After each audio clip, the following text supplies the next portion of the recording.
Hello മക്കളെ, അപ്പോൾ plus 1 ഒക്കെ കഴിഞ്ഞ് നിങ്ങൾ പ്ലസ് 2ലേക്ക് വരാൻ വേണ്ടി പോവാണ്.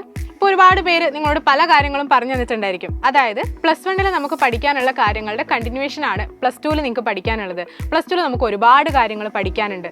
അതായത് പ്ലസ് 1 ബേസ് സ്ട്രോങ് ആയാൽ മാത്രമേ പ്ലസ് 2 നിങ്ങൾക്ക് നന്നായിട്ട് പെർഫോം ചെയ്യാൻ പറ്റൂ എന്നുള്ളത്. ബാക്കിയുള്ള സബ്ജക്റ്റുകളുടെ കാര്യത്തിലൊക്കെ ഇത് ശരിയാണ്. പക്ഷേ എക്കണോമിക്സിൻ്റെ കാര്യത്തിൽ മാത്രം അങ്ങനെയല്ല. മിസ് ഇന്ന് വന്നിട്ടുള്ളത് പ്ലസ് 1 നിന്ന് പ്ലസ് 2ലേക്ക് വരുന്ന സമയത്ത് നമ്മുടെ എക്കണോമിക്സിൽ വരാൻ പോകുന്ന മാറ്റങ്ങൾ എന്തൊക്കെയാണെന്ന് നിങ്ങൾക്കൊന്ന് പരിചയപ്പെടുത്തി തരാൻ വേണ്ടിയിട്ടാണ്. ആദ്യം തന്നെ പറയാം, പ്ലസ് 1 എക്കണോമിക്സിൽ നമ്മൾ പഠിച്ചതുമായിട്ട് ഒരു ബന്ധമില്ലാത്ത കാര്യങ്ങളാണ് പ്ലസ് 2 എക്കണോമിക്സിൽ നമ്മൾ പഠിക്കാൻ പോകുന്നത്.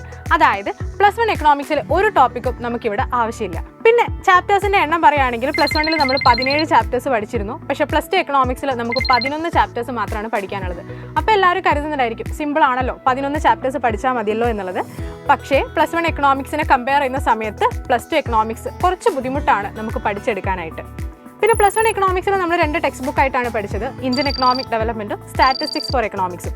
അതേപോലെ തന്നെ 2 ടെക്സ്റ്റ് ബുക്ക് ആയിട്ട് തന്നെയാണ് നമ്മൾ പ്ലസ് 2ലും പഠിക്കാൻ പോകുന്നത്. പക്ഷേ മൈക്രോ എക്കണോമിക്സും മാക്രോ എക്കണോമിക്സുമാണ് നമുക്ക് പഠിക്കാനുള്ളത്.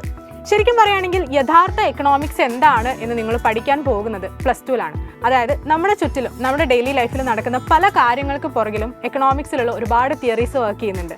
ഇതൊക്കെയാണ് നമ്മൾ പ്ലസ് 2ൽ പഠിക്കാനായിട്ട് പോകുന്നത്. പ്ലസ് 1 എക്കണോമിക്സിലെ പോലെ തന്നെ പ്ലസ് 2 എക്കണോമിക്സിലും നമുക്ക് തിയറിയും പഠിക്കാനുണ്ട്, പ്രോബ്ലവും പഠിക്കാനുണ്ട്. പക്ഷേ പ്ലസ് 2 എക്കണോമിക്സിനെ കൂടുതൽ ചാലഞ്ചിങ് ആക്കുന്നത് എവിടെയാണെന്ന് വെച്ചാൽ നമുക്ക് ഒരുപാട് ഡയഗ്രംസ് പഠിക്കാനുണ്ട് പ്ലസ് 2 എക്കണോമിക്സിൽ. പിന്നെ നമുക്ക് പഠിക്കാനുള്ളതെല്ലാം പുതിയ കോൺസെപ്റ്റ്സ് ആണ്. GDP, national income, demand, supply, ഇതുപോലുള്ള പുതിയ കോൺസെപ്റ്റ്സ് ആണ് നിങ്ങൾക്ക് പ്ലസ് 2 എക്കണോമിക്സിൽ പഠിക്കാനായിട്ടുള്ളത്. അപ്പോൾ ഇത്രയും കേട്ട് കഴിഞ്ഞപ്പോൾ നിങ്ങൾക്ക് ഒരു കാര്യം മനസ്സിലായിട്ടുണ്ടാവും, എന്തുകൊണ്ടും പ്ലസ് 1 എക്കണോമിക്സിനേക്കാളും ബുദ്ധിമുട്ട് തന്നെയാണ് നമുക്ക് പ്ലസ് 2 എക്കണോമിക്സ് പഠിക്കാനായിട്ട്.